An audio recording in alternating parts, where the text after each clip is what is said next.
a little bit more about what you all do in Toledo. And we really understand, right, the impact that this organization has on our young people. And so we definitely thank you for being here and for your contribution.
More than a year and a half, no masks, here we are, right?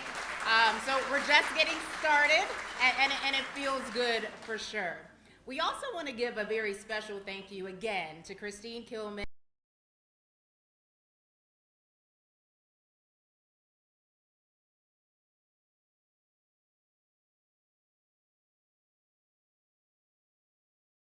You deserve.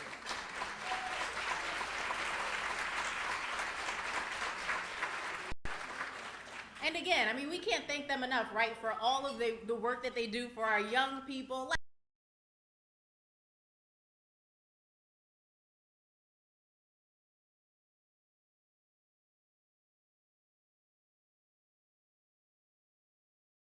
Again, thank you for all that you do in the community.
Engagement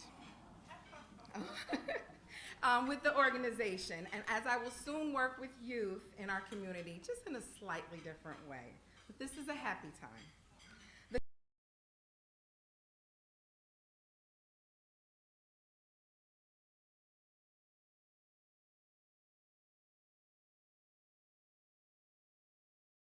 He was in our clubs yesterday, and he gave a check to us from his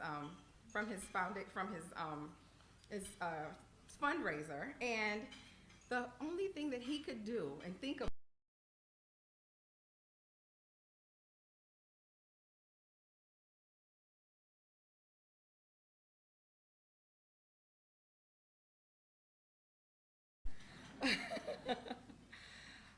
this club love, it just doesn't happen by chance. It happens with the dedicated staff who serve as our mentors, our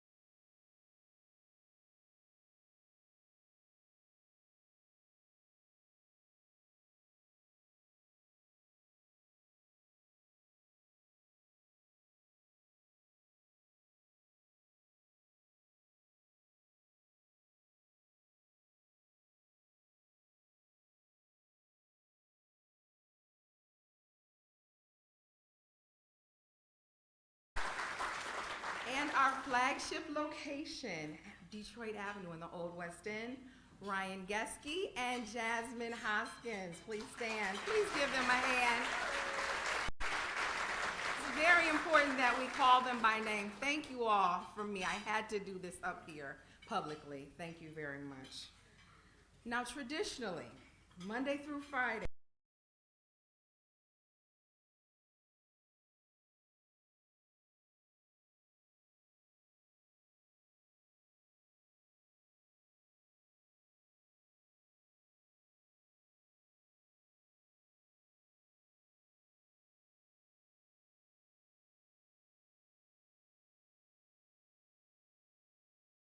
closed for our members on March 13th, 2020, our club staff did not miss a beat.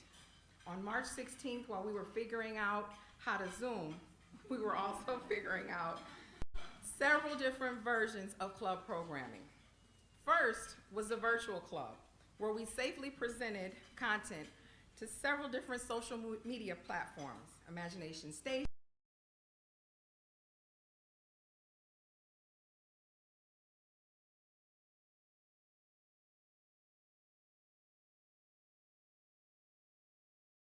to all 4 club locations. We weren't even able to get into the buildings at the school sites at that time. Third, we were able to open the Hannum Club, and this was in July. We opened it as a summer camp. We were able to open it safely with a pod-based model. Anyone that knows anything about Boys and Girls Clubs, that is completely opposite of what our model is. It's a drop-in program traditionally, but we had to make sure that our staff and our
impact. This is a research-based theory of change that describes how individual clubs and the movement as a whole will increase our impact. And we try to do this every day through the lives of our young people. There are 3 pillars, 3 areas of impact: academic success, good character and citizenship, and healthy lifestyles. This is the roadmap. I like to call it the GPS to how we reach our final destination, which is our mission, which is to enable all young people, especially those who need us the most, to reach their full potential as productive, caring, and responsible.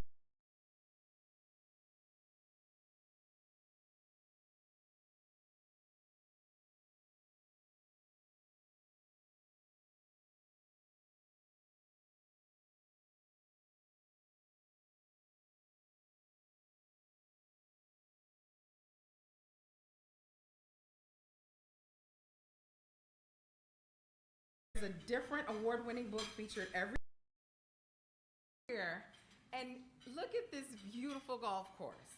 And I wanted you to try to imagine, I think what I said is, wouldn't it be great if there was a club somewhere out there? Now, this was 2 years ago. Well, I am very happy and excited to say that in conjunction with First T Lake Erie, our 5th location is being built on the Hill Avenue side of Inverness as we speak.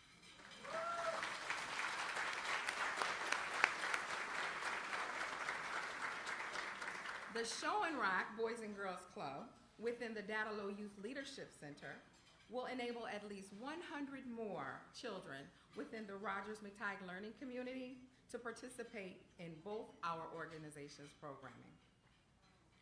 Fundraisers like this and your generous contributions help us operate our 4 existing clubs. It also allows us to consider new programming, like that new location. They also allow us to continue to serve every club, every child, every day. Thank you to each and every one of you for your continued support.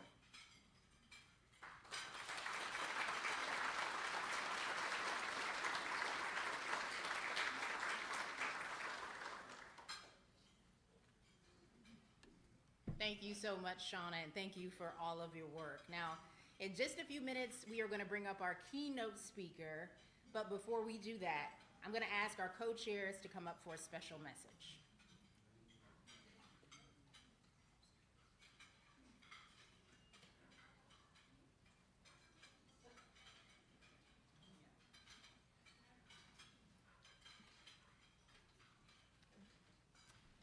Well, good afternoon, everyone. It is such a joy to be here with you in person today. I can't tell you how much I've been counting down the days to be in a room with so many of my friends, to see your smiling faces in person, to give you hugs. I got so many fantastic hugs this morning and this afternoon. It's been great. So thank you all for joining us. For those of you who are joining us virtually, thank you for logging on. We miss you, but we're excited to see you again next year. So as I said, there is so much joy in the room. I mean, you can just feel it. But as Shauna alluded to earlier, it is a little bit of a bittersweet day for us today because Shauna will be leaving us at the end of May. So Shauna, could you please come back up for just a minute?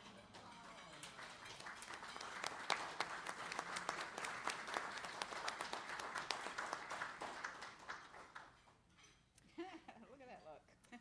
So Shauna, we want to first and foremost thank you for your dedicated service to the Boys and Girls Clubs of Toledo. Your dedication and your energy for the clubs is absolutely infectious, and it's because of the great work, the programming, and the operations that you've been doing at the clubs for the past 17 years, along with your amazing team that you introduced earlier. That's what keeps our club kids coming back for more every single day. It's what gets them excited. It's what gets us excited. As a board member, I can't wait till your report every month to hear what's going on with the club kids. Whether it's some of the things that you talked about earlier, you know, the sit down and read, or even just the goal setting and the goal accomplishments. All that stuff that you and your team sits down and creates, that's what makes things so special. I've gone on club tours with you, and I know Shauna knows every single club kid's name. She knows their interests. She knows what's going on with their lives. You've served as a mentor too many times to count to those wonderful kids. And you help them through their life challenges, and you're just an amazing person, and we're so proud of you. So from our perspective, we're so sad to see you leave, but we're so, so proud of you. And honestly, it's the work that you and your team do that makes the Boys and Girls Clubs of Toledo such a special place for so many kids in our community. Christine? Let's not forget the Christmas party, Shauna. The big fun event that we have every year. Last night at dinner with Captain Scott and his wife, we shared a story about how every year that Christmas party means so much to so many children in our community. And every year, I told the story last night, I say, you know what, I've been doing this for a few years now. I can do this. I got this. And every year there's that one kid that comes up and just tears at your heartstrings, and the waterworks flow down, and it's just such an amazing event. And you put that together, and you make our Christmases. And as an associate member, when I came on, I remember working with you, and you just taking us through the whole event, making it so easy for us to be able to give back. And what you do every year is just something that's so special for all of us, for all of the kids, and we just are going to miss you. We're so proud of you. We wish you the absolute best. Even though we will miss you terribly, we can't wait to see the great things that you're going to do. You really make great futures start here.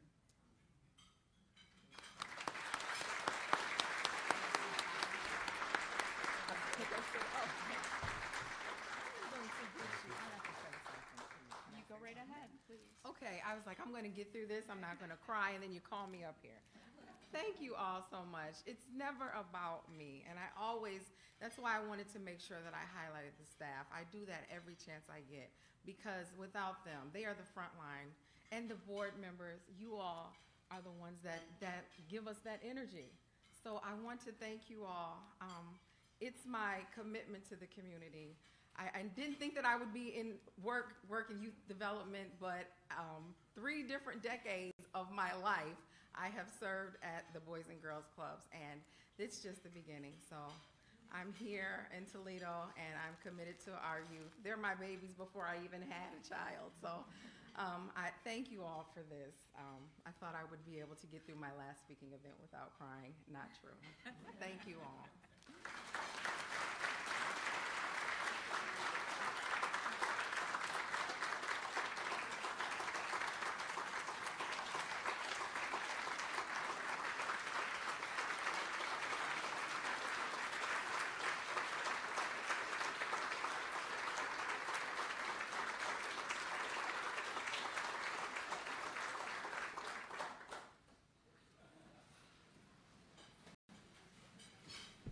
We definitely need more people like Shauna, don't we?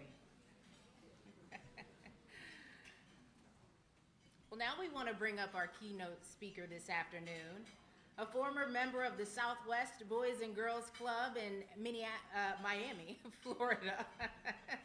He's from the Sunshine State. Retired naval aviator and astronaut, Captain Winston Scott. So he joins us today to share his story with the clubs and how it's impacted his life and his future. Seems like it's positive. Please welcome him. Thank you very, very much, and good afternoon to you all. Thank you so much to the TLC for inviting me out to be with you this afternoon. My wife, Marilyn, is here with me, and it's just been a joy, even though it's been quick. This is our first time in Toledo. Came late yesterday afternoon, didn't get to see much, but we've had just wonderful hospitality, and we appreciate it so very, very much. As you heard, I am a club kid, and we can talk a little bit more about that later on.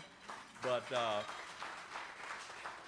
first of all, I want to share with you a little bit about my experiences in space, because when you come to hear an astronaut, you obviously want to hear about flying in space. So those of you who cannot see the screen, I know you can't see it well, please pick up, grab a chair, either side.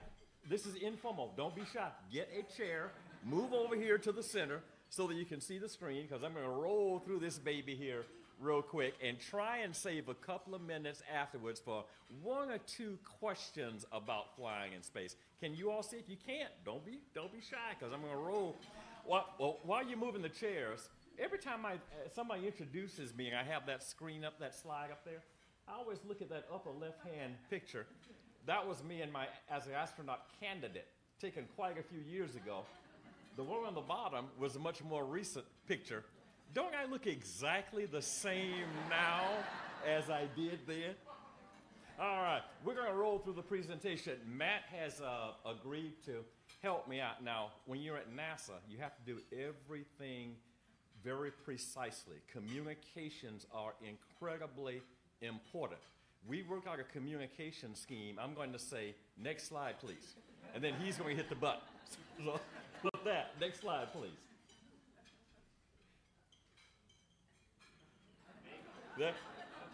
Well, that ends the program. I'm going home. So.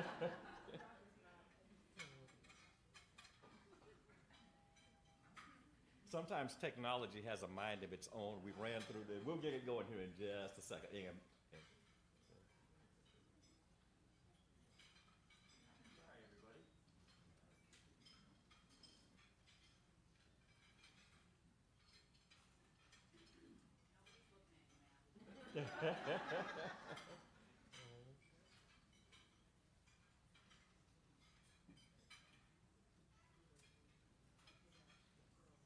While we're getting that going, just a little bit about my club experiences.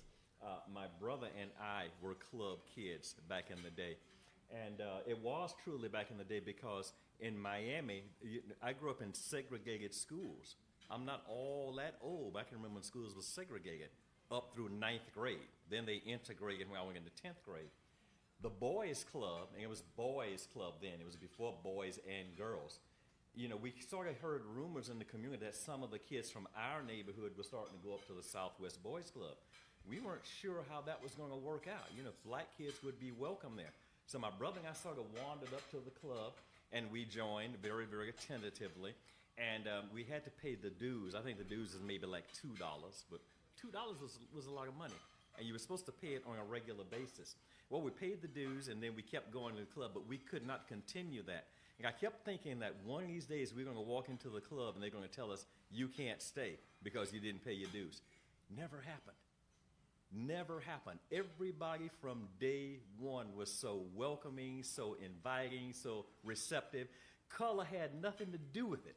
You know, it didn't even occur to us that they saw boys of different colors and different ethnic groups, the Cuban kids, the Jewish kids, black kids, white kids. We all got along together. All we were was boys. And all the staff cared about was our well-being.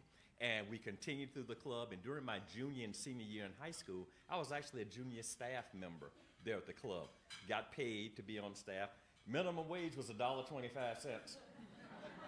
So all of you who are talking about $15 minimum wage, all right.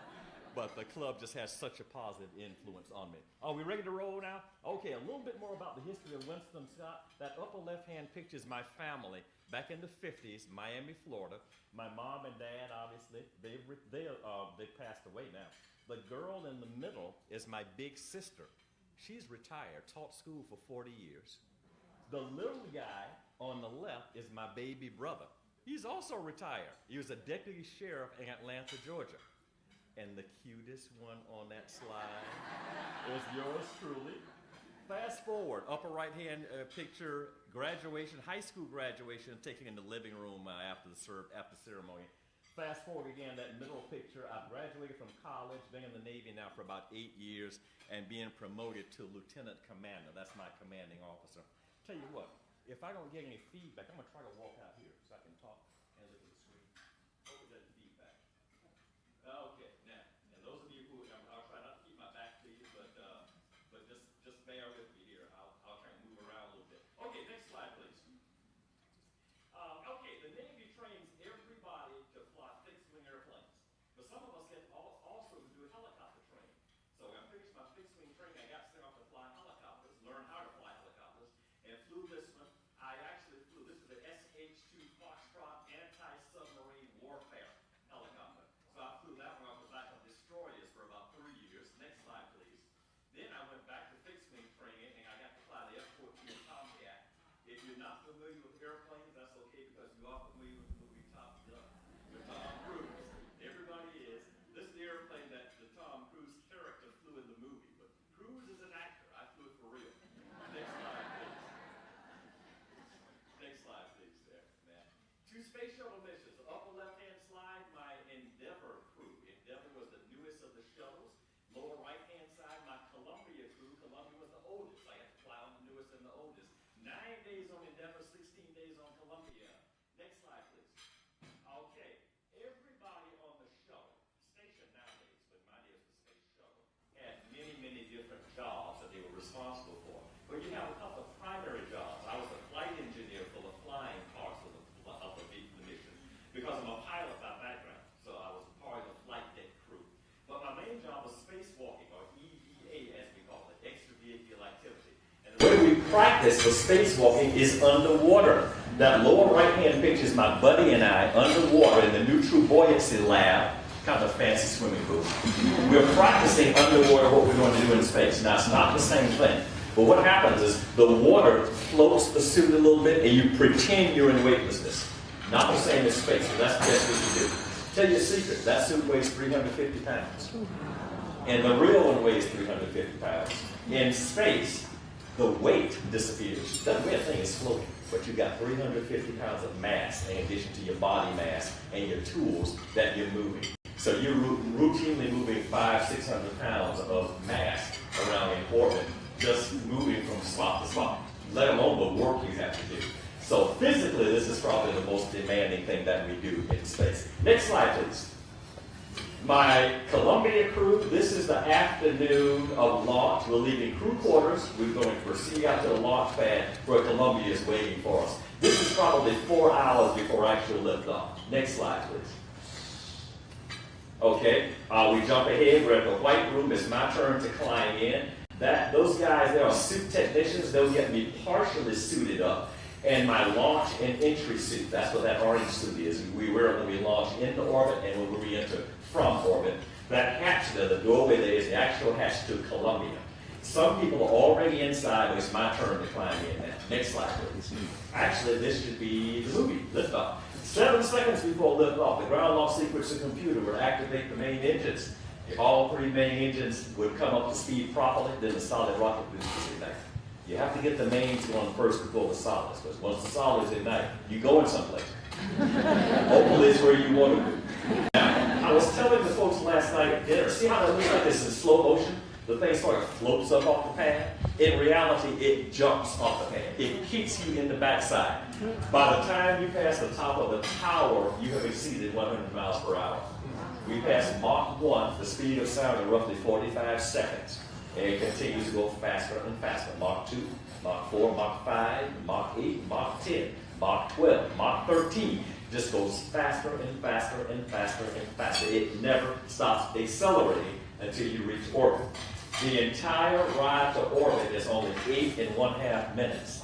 So we go from 0 miles per hour sitting on the pad to 17,500 miles per hour in only 8.5 minutes. It is an eye-watering, incredible ride. I always like to relate this story. My first flight in Endeavor, we launched at night. So it's dark outside, obviously, but about halfway through the ascent, I can look out the front windows and see the day half of the Earth approaching as we reach 17,500 miles per hour. Next slide, please. This is a Spartan 206 solar observation satellite, one of the payloads that we took into orbit with us. Our job was to take it up there, initialize it, utilize a robot arm. That's what that is. It's on the end of the robot arm that's lifted up out of the payload base, placed into orbit. Back away from it, it would make measurements of the sun's corona. Then we fly back up to it, use the robot arm to grab it, put it back into the bay, and bring it home. After mission, scientists can download its data and learn more about the sun. Satellite malfunction, and in its malfunction, it developed a very slow turn, a very slow spin in space. So you got a 3,000-pound satellite very slowly turning in space. Because it was turning, we couldn't catch it with the robot arm. So after days of deliberation, it was decided that to get the satellite back, it cost $10 million.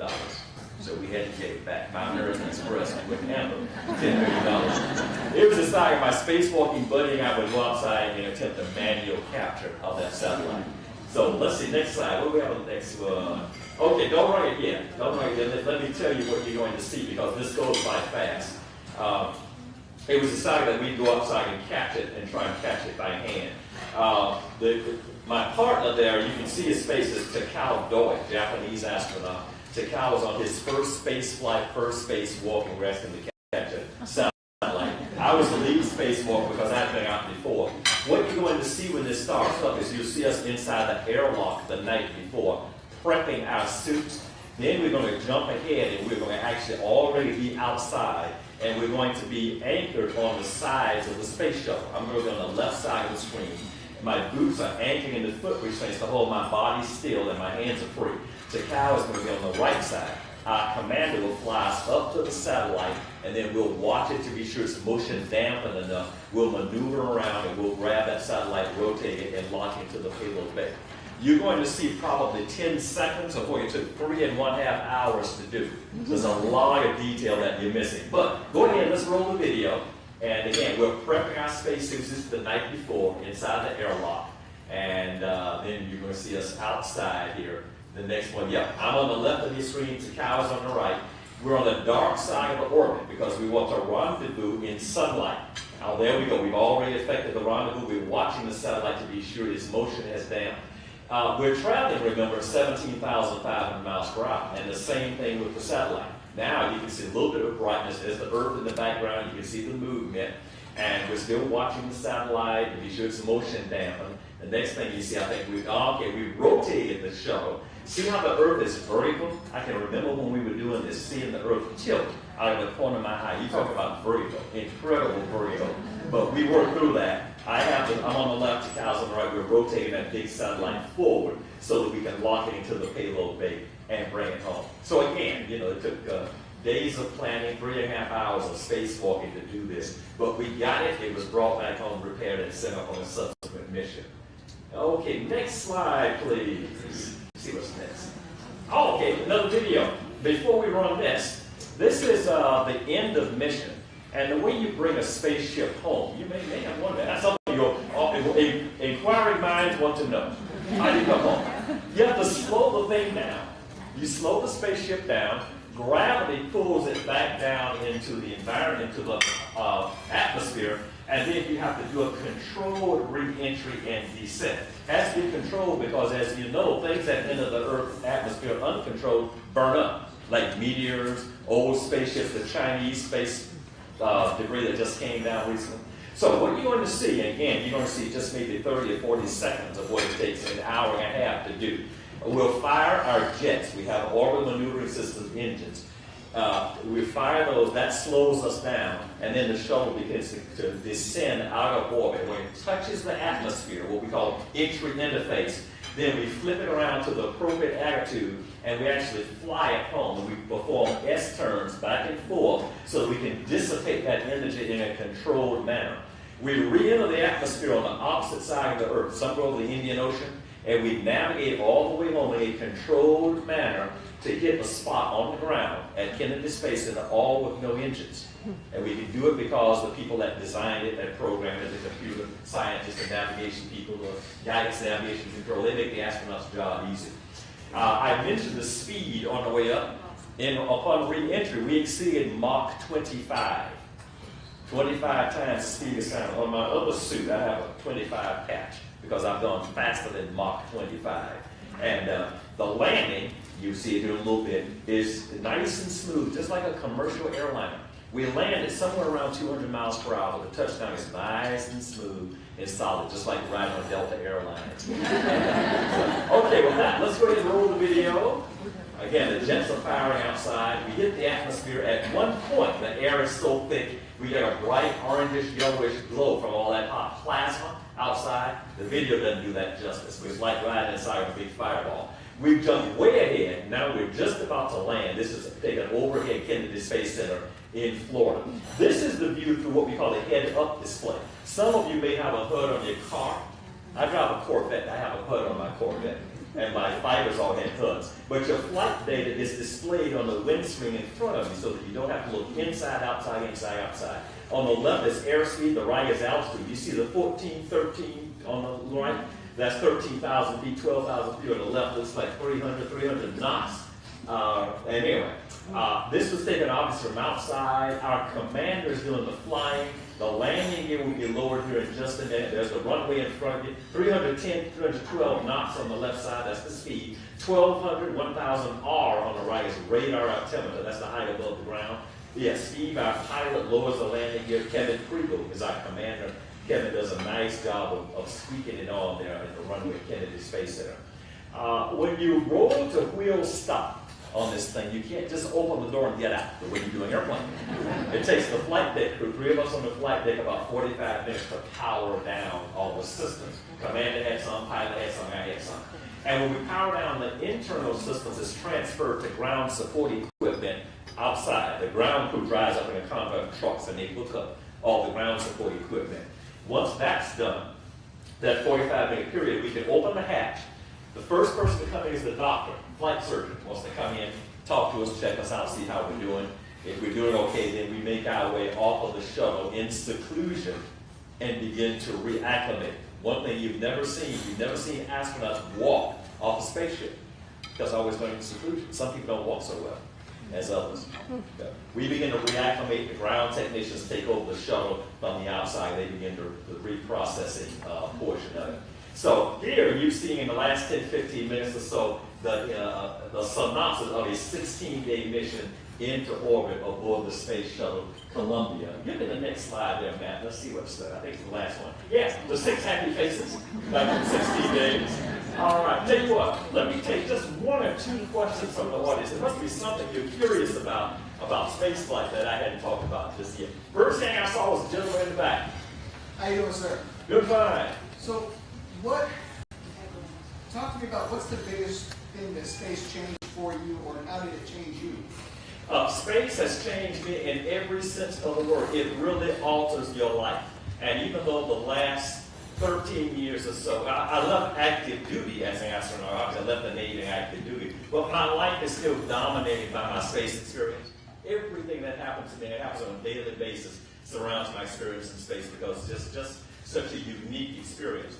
But also, when you fly in space, I don't think you can do something like that and not have a change of perspective, because when you look out at the Earth from up there, you see how small it is, and you see how limited it is. From here, the Earth looks endless. We know academically it's not, but you can't see past the Earth. We see to the horizon. Even in an airplane, you can only see to the horizon. In space, you can see the Earth and the horizon, and then you see all that other stuff out there. So you realize just how small and fragile the Earth is, and you wish we would take care of it better. You also notice how peaceful and quiet and calm it looks. You don't see any of the turmoil that we see when we turn on the 6 o'clock news. So you're getting a different perspective. You try and not let little things, trivial things, bother you down here, because there's so much more at stake. But our whole world is at stake, and we won't do a better job of taking care of each other and taking care of it. We might have some problems. So. All right, one more. Who has my hand? Lady back here. Thank you. Oh, sorry, I'll take two. I'll take this lady and that lady there. Thank you so much. I just have a question. You said you re-entered near Indian Ocean and then you land at Kennedy. Yes. How long does that travel take? About an hour. Oh, It's about an hour. 1 hour. Yeah. It's amazing. Space Shuttle is an incredible vehicle. Probably, I read long before my time in the program, the Space Shuttle was the most sophisticated instrument ever developed by human beings. I believe it. And even after all those years of training and studying and so on, I still don't know everything there is to know about space. Yes, ma'am. I would like to know what your lovely wife does when you're taking off and while you're in space. No, you tell her. She doesn't wear a setup and say, like, I guess she worries. Actually, when we were catching that satellite, the NASA thing, and got her mom flew out. It was all on the news, all over the news. Astronauts go outside and try to catch this satellite. In fact, the odds make us in Vegas. We're laying odds on whether we catch that satellite. They went and got her and brought her into the neutral buoyancy lab and showed her what we were going to be doing. There were divers and astronauts in the water practicing. They explained to her what we were going to do. She was in mission control when we went outside to catch the satellite. So they did a good job of trying to allay her views. It's not a trivial thing to do. But one of those life-changing events, too, because NASA told me, Johnson, the mission control, said, you're the lead spacewalker. The choice is actually yours, you know.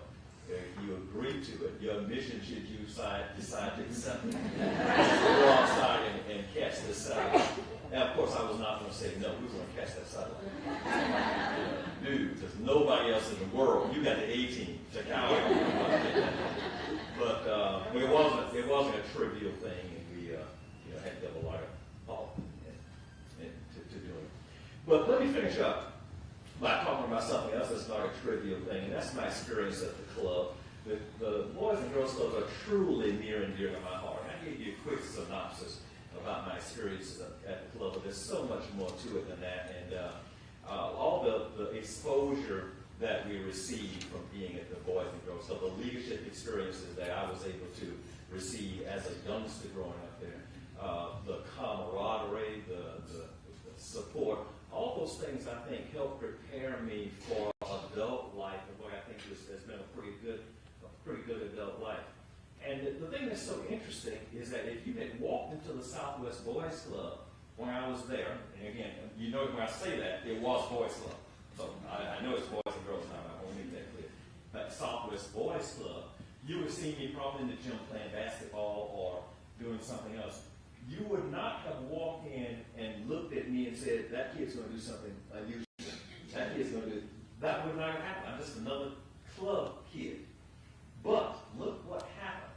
And I'm not saying that to praise me. What I'm trying to say is that when you support the Boys and Girls Club, you never know who's going to come out of that. You never know what that person is going to grow up to achieve.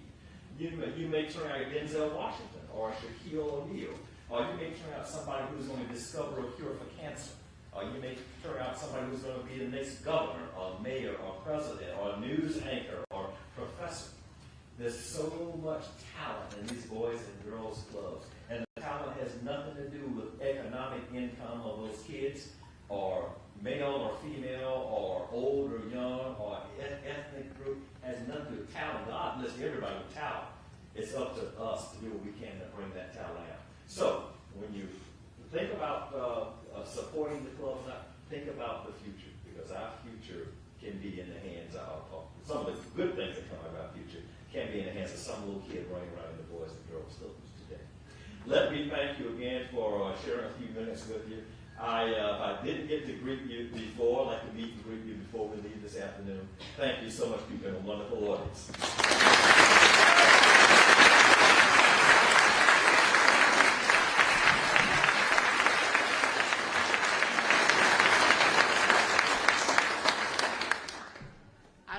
You, but I am in awe and inspired. Thank you, Captain Scott.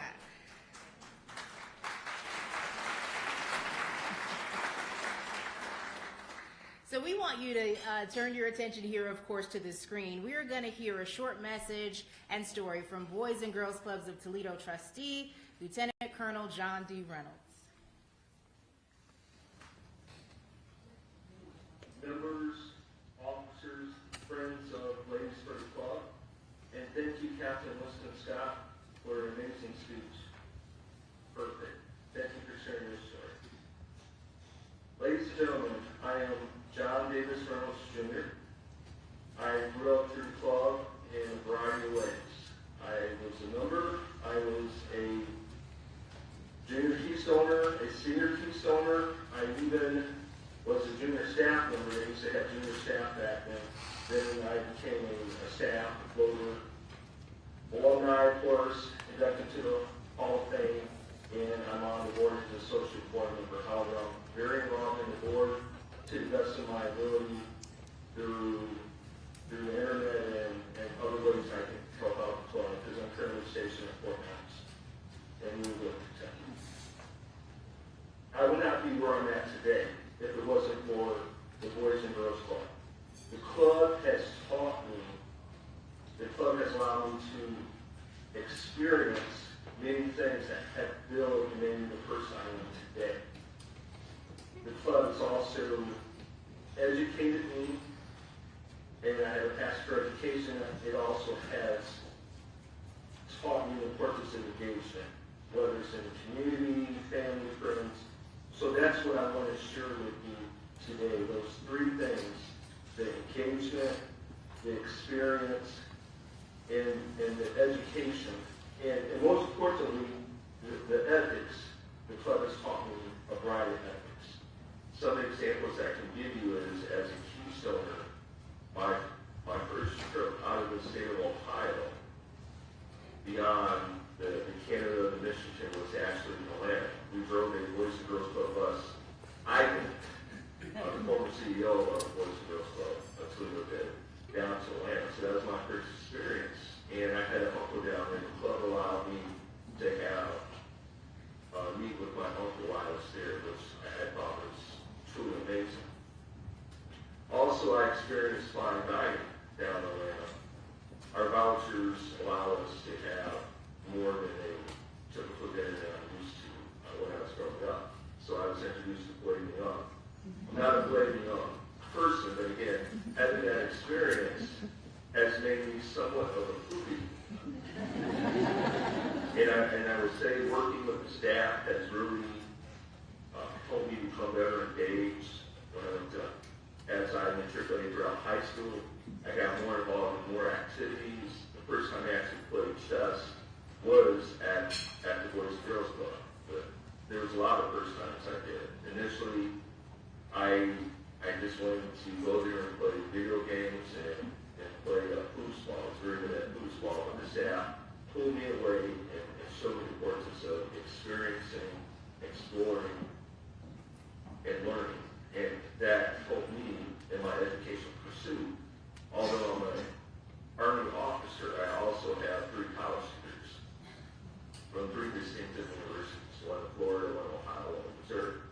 So that was a truly amazing experience to have staff work with me.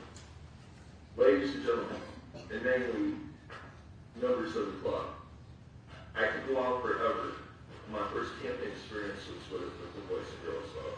My first zoo experience was with the Boys and Girls Club. That gave me appreciation and desire to learn more and do more on my own and not be afraid, because I can tell you a lot of people are scared to step outside 3 states, 4 states. They're scared to step outside Pearson Park. So the club has been engaged, wanted to experience, and also has instilled ethics in me to become that good leader and community. And I do volunteer with different organizations here in Kentucky. But I just want to close and say, in this time, I know we're all struggling, but I want to personally ask you, please continue to give, and today try to double your gift or even triple your gift. I know I can do better. I know I'm on the board, and I do have a club in my will, and I do give for one of the societies, but I'm also committed to getting more. And I don't know about any of you, but I'm going through, obviously, COVID like everybody else, but I'm also going through a cancer journey right now, and it may really reflect my life. And all the great things I have done and accomplished thus far has been, I would say, probably 7% result of the club, and then obviously 30% result of my family upbringing and everything else. And then those two can be intertwined. But I will close at this time, and thank you for your attention. And I wish you all have an awesome day and an awesome summer. And stay safe.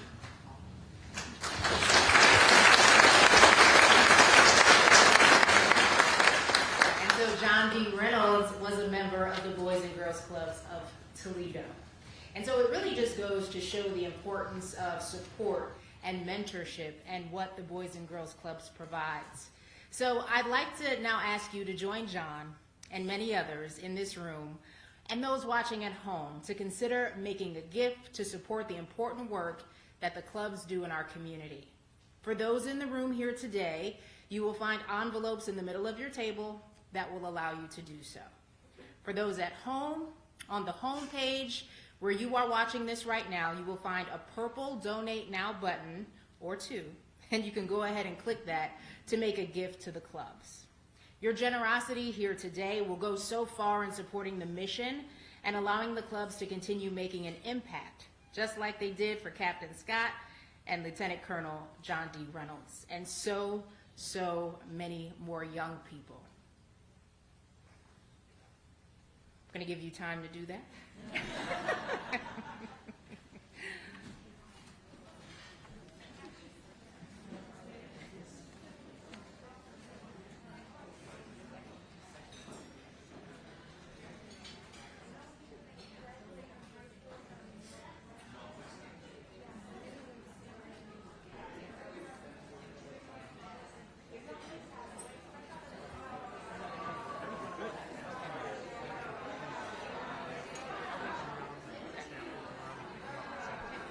And while you have your pens out, we want you to fill out the raffle ticket that's at your seat. You want to make sure you fill out that raffle ticket, and the staff is going to come around now.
Okay, ladies and gentlemen, I want to get your attention one last time. We're going to bring Shauna up to the podium right now, but I just wanted to say thank you.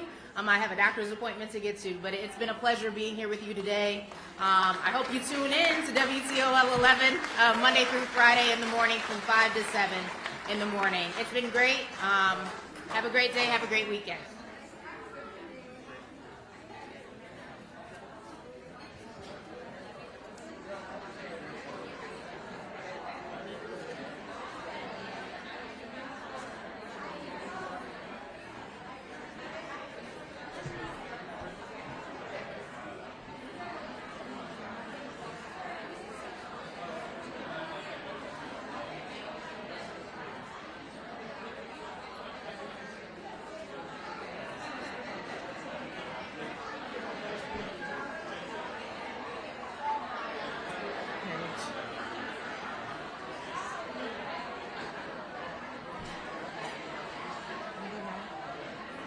Okay, let's give Tiffany Harpley another round of applause. Great job, great job. Okay, we are almost finished. And so this is going to be one of my last times to do this in public. If you can hear me, clap once. If you can hear me, clap 2 times. This is usually how we get the attention of the kids in the club. Okay, I would like to call Captain Scott up here. And Mrs. Marilyn, if she would come as well. Mrs. Scott, I don't know if she will. I figured she would. Come on up here. We would like to present this to you on behalf of our organization, our kids, our staff, our board members. Thank you so much for all that you do, all that you have done. You have set an example for all of our kids to follow. Thank you so much. Thank you very much. And kids, this is fantastic. I love it. I will hang. This will be displayed. Yeah. Thank you so much. Thanks.